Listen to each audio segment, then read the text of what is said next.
Bonjour à tous, je suis heureux de pouvoir profiter des services de RCF et du site du diocèse pour vous adresser ce message, un message d'encouragement, de soutien, de lien fraternel au cœur de ce carême qui prend un tour un peu étrange avec le confinement auquel nous sommes tenus pour limiter la propagation du virus. Alors d'abord, il y a eu pour les pèlerins de Roumois le pèlerinage en Terre Sainte début mars qui a bien commencé. Nous avons traversé le désert, qui était d'ailleurs un désert fleuri, et nous avons fait cette expérience avec le peuple de Dieu, aussi au bord de la mer Morte, jusqu'à Qumran, le lieu du baptême de Jésus, et jusqu'à Tabga, le lieu de la multiplication des pains, et à Nazareth, où nous sommes restés une journée et demie avant de revenir. Mais ce qui est étonnant, c'est que ce petit bout de pèlerinage interrompu a donné beaucoup de fruits de communion entre les participants représentant toutes les paroisses du diocèse, mais aussi, du coup, plus largement.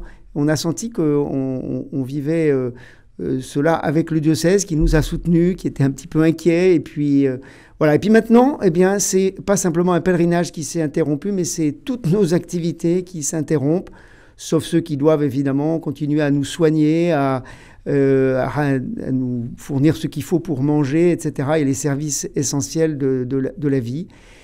Et parmi ces services essentiels, justement, il y a ce lien fraternel dans la prière, dans la communion entre nous.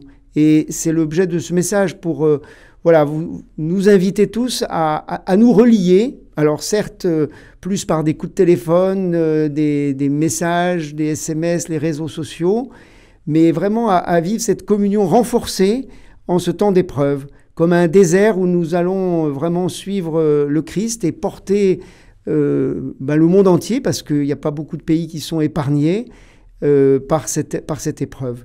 Et nous devons le vivre les yeux fixés sur Jésus-Christ qui, lui, comme dit l'Épître aux Hébreux, a couru cette épreuve en renonçant à la joie, mais en prenant la croix sur lui. Et donc le vivre en union au Christ qui est notre espérance, qui est le salut de tous les hommes.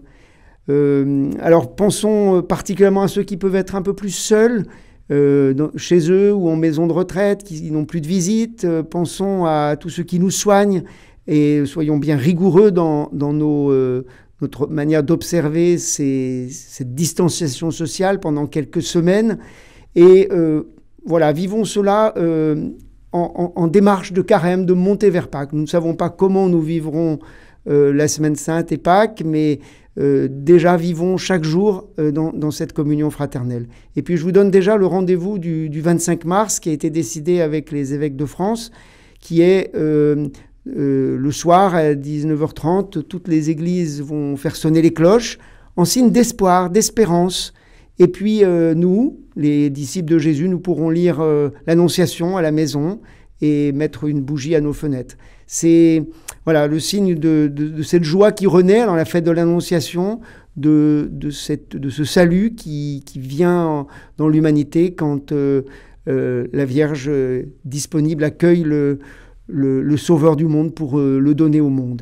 Alors je vous assure de ma prière quotidienne et de mon soutien, et je rends grâce pour tous ces liens fraternels qui s'approfondissent en ce temps d'épreuve. Bon courage à tous et à bientôt.